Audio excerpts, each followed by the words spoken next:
ሰላም ሰላም ጤና ይስጥልኝ የተወደዳችሁ የናይል አካዳሚ ቤተሰቦች እንዴት ናችሁ? በያላችሁበት የዓለም ዳርቻ ሰላማችሁ ይብዛልኝ።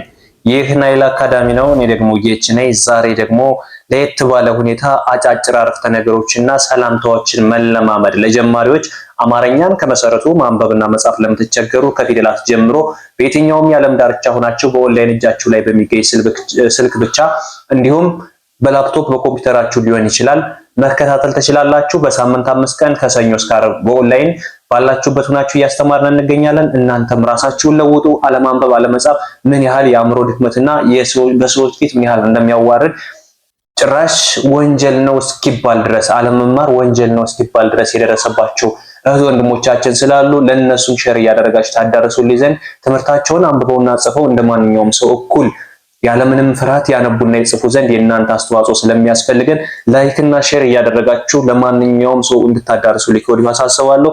በውስጥ መስመር መማር ለምትፈልጉ ከዚህ ጋር በማስቀምጥላችሁ ስልክ በቀጥታ በመደወል በኢሞ፣ በዋትስአፕ፣ በቴሌግራም እንዲሁም ሊንኮቻችን በመጠቀም የምታገኙን ነው የሚሆነው።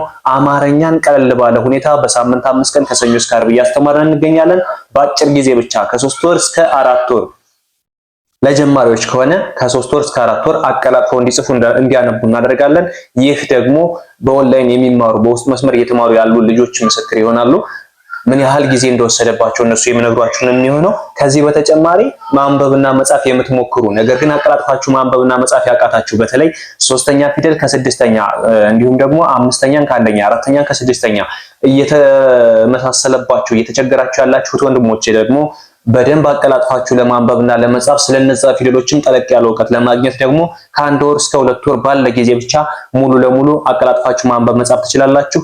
ብዙዎቻችን ማንበብ መጻፍ ባለመቻላችን ተቸግረናል። ብዙዎቻችን አልቅሰንበታል። ብዙዎቻችን ተቆጥተንበታል። ብዙዎቻችን ከሰዎች ጋር ሲጽፉልን ብሎክ እስከማድረግ ድረስ ደርሰናል። ስለዚህ ያን ደግሞ ከወዲሁ ለመታደግና ለማስተካከል ያለምንም ፍርሃት ያለምንም ጭንቀት አማርኛን አቀላጥፎ ለማንበብና ለመጻፍ የምትፈልጉ ከሆነ ደውሉልን። ሁሉም መፍትሄ እኛ ጋር አለ። አሁን ቀጥታ ወደ ትምህርቱ እንሄዳለን። ከዚህ ጋር እንደምታዩት የመጀመሪያው ሰላም ይቻላል። በማንኛውም ጊዜ የምትጠቀሟት ቀላል ማንበብና መጻፍ የሚችለው ማይችለውም የሚጽፋት ነች። ሰላም ብሎ ይጽፋል። ነገር ግን ተከታዩን ደግሞ መጻፍ መቻል አለብን። እንዴት ሰላም እንዴት አደራችሁ ሰላም እንዴት አደራችሁ ብለን የሆነን ሰው እንጠይቃለን። እንዴት አደራችሁ የምንለው መቼ ነው? ጠዋት ሲሆን ነው። ከሰዓት እንዴት አደራችሁ አይባልም። የራሱ የሆነ ሰላምታ አለው። ስለዚህ ሰላም እንዴት አደራችሁ ቤተሰብ ወይም ጓደኞቼ፣ ሰላም እንዴት አደራችሁ ቤተሰብ ልንል እንችላለን። ሰው በብዛት ካገኘነ ሰላም እንዴት አደራችሁ ቤተሰብ እንላለን። ጓደኞቻችን ከሆነ ደግሞ ሰላም እንዴት አደራችሁ ጓደኞቼ ብለን ግሩፕ ላይ ስትገቡ ብዙ ጊዜ መጠቀም ያለባችሁ ነገር ይሄ ነው። ግሩፕ ላይ ቴሌግራም ግሩፕ ሊሆን ይችላል፣ ዋትስአፕ ግሩፕ ሊሆን ይችላል፣ ኢሞ ግሩፕ ሊሆን ይችላል። ብዙ ሰው የሚኖርበት ላይ ስትገቡ የመጀመሪያ ስራችሁ መሆን ያለበት ምንድነው? ሰላም እንዴት ናችሁ ቤተሰብ ወይም ሰላም እንዴት አደራችሁ ጓደኞቼ፣ እንዴት ዋላችሁ ጓደኞቼ፣ እንዴት ሰነበታችሁ። እነዚህን ጻፉ፣ ተለማመዱ። ልክ እንደዚህ ያደረጋችሁ በቀላሉ ሰላምታዎችን ማወቅ ትችላላችሁ ማለት ነው። ከዚህ በመቀጠል ሌላ ደግሞ ተጨማሪ ነገር ማለት ስትፈልጉ ስራ እንዴት ነው? አሁንም እዛው ነው የምትሰሪው? ስራ እንዴት ነው? ስለ ስራ ሁኔታ መጠየቅ ፈልጋችሁ ነገር ግን ባለመጻፋችሁ የምትቸገሩት ወንድሞቻችን ካላችሁ ይህንን በቀጥታ ተጠቀሙት። ስራ 6ኛ 4ኛ ስራ የሚለውን ባጭሩ መግለጽ ይቻላል። እንዴት ስራ እንዴት ነው? ስራ እንዴት ነው? አሁን ስለ ስራ ምንነት እየጠየቅን ነው። ከዛ ደግሞ አሁንም እዛው ነው የምትሰሪው? አሁንም ትናንት ስትሰሪ ከነበረበት ነው የምትሰሪው?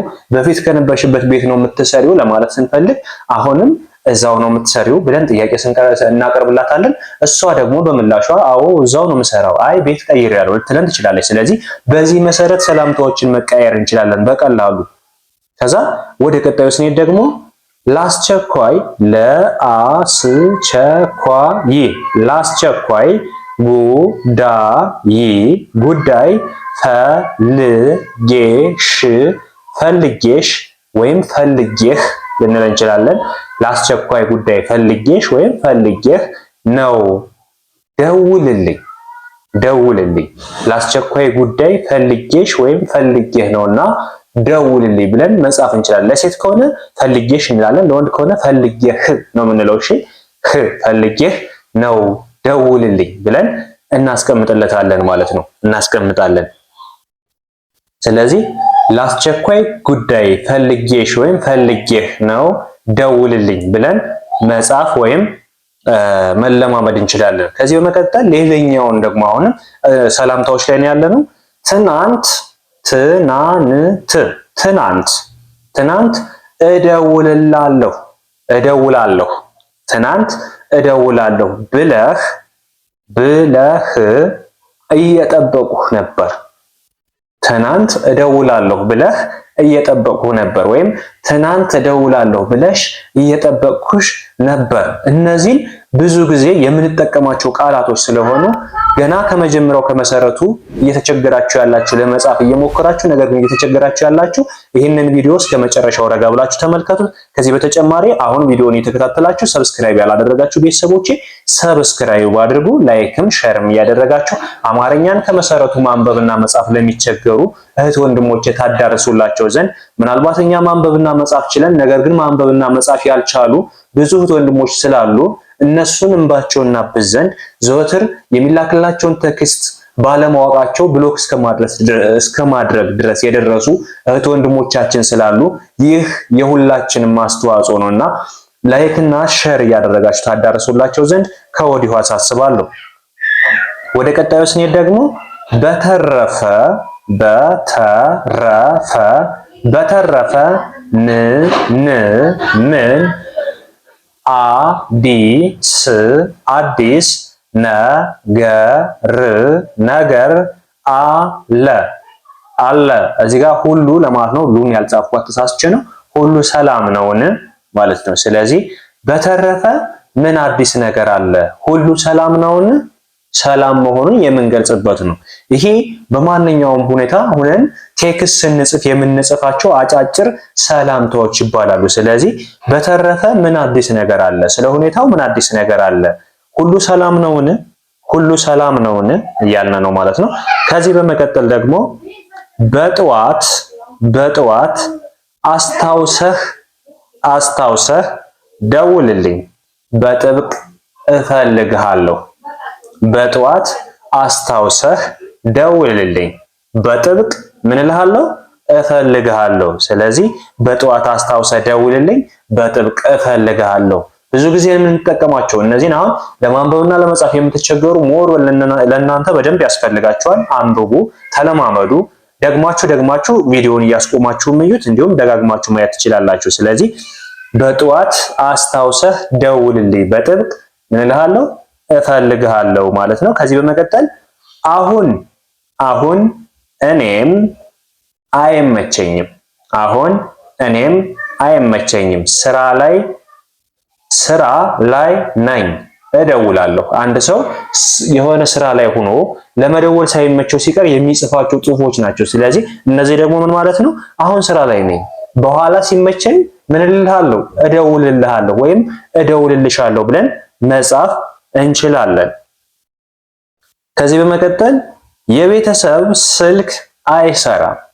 ምን አለ? የቤተሰብ ስልክ አይሰራም። ኦንላይን የሉም፣ በቀጥታ ደውልልኝ። ይህ ማለት አንድ ሰው በተለይ ከውጭ ሆናችሁ ኢትዮጵያ ውስጥ ላሉ ቤተሰብ ለመደወል ስትፈልጉ ስልካቸው ኦንላይን ከሌለ የግድ በቀጥታም ይሁን በምንም ደውላችኋል ያም በኦንላይን የምታገኙትን ሰው እነዛን ሰዎች በኦንላይን እንዲገቡ ለማዘዝ ወይም ለማውራት ስትፈልጉ ቤተሰብ ስልክ አይሰራም። ስለዚህ በኦንላይን እንዲደውሉልኝ ኦንላይን እንዲገቡ ምን እንላለን? ንገርልኝ ብለን አንድን ሰው ልንጠይቀው የምንችል ወይም የምንጽፍለት ነው ማለት ነው። ስለዚህ የቤተሰብ ስልክ አይሰራም፣ የሉም፣ ኦንላይን የሉም፣ በቀጥታ ደውልልኝ፣ በቀጥታ ስልክ ደውለህ አናግርልኝ፣ ምን እንዲሉ ኦንላይን እንዲገቡና ማውራት እንድንችል የሚለውን እንገልጻለን ማለት ነው። ዛሬ በጣም ቀላልና አስፈላጊ የሆኑ የአማርኛ ሰላምታዎችን በየትኛውም ቦታ ሆነን የምንጠቀማቸው እየተጻጻፍን ያሉትን መልእክታችን ማስተላለፍ የምንችልባቸው ሰላምታዎች ናቸው። እነዚህን ሰላምታዎች ቀለል ባለ ሁኔታ ሳይቻችኋለሁ። እናንተም ደግሞ ላይክ እና ሼር እያደረጋችሁ እንዲሁም በደንብ ረጋ ብላችሁ በማንበብና በመጻፍ ቴሌግራም ግሩፕ አለ፣ ከሱ ላይ አስቀምጡልኝ። ስህተታችሁን እያንዳንዱን እያረምኩ የምልክላችሁ ነው የሚሆነው። ከዚህ በተጨማሪ በውስጥ መስመር መማር ለምትፈልጉ ከዚህ ጋር በማስቀምጥላችሁ ስልክ በቀጥታ በመደወል በኢሞ፣ በዋትስአፕ እንዲሁም በቴሌግራም አሊያም ደግሞ ሊንኮቻችን በመጠቀም ዘወትር ኦንላይን የምታገኙን ነው የሚሆነው። እናንተም በኦንላይን ትምህርታችሁን መከታተል ትችላላችሁ። በሳምንት 5 ቀን ከሰኞ እስከ ዓርብ ባሉ የሥራ ቀናት ውስጥ በማታው ወይም በቀኑ ፕሮግራም በግሩፕ ወይም በግል እያስተማርን እንገኛለን። የእናንተን ፍላጎት መሰረት ያደረገ ትምህርት እየሰጠን ነው የምንገኘው። አብራችሁ እስከዚህ ሰዓት ስትከታተሉኝ የቆያችሁት ወንድሞቼ ከልብ አመሰግናለሁ። በሌላ ክላስ እስከምንገናኝ መልካም ጊዜ ይሁንላችሁ።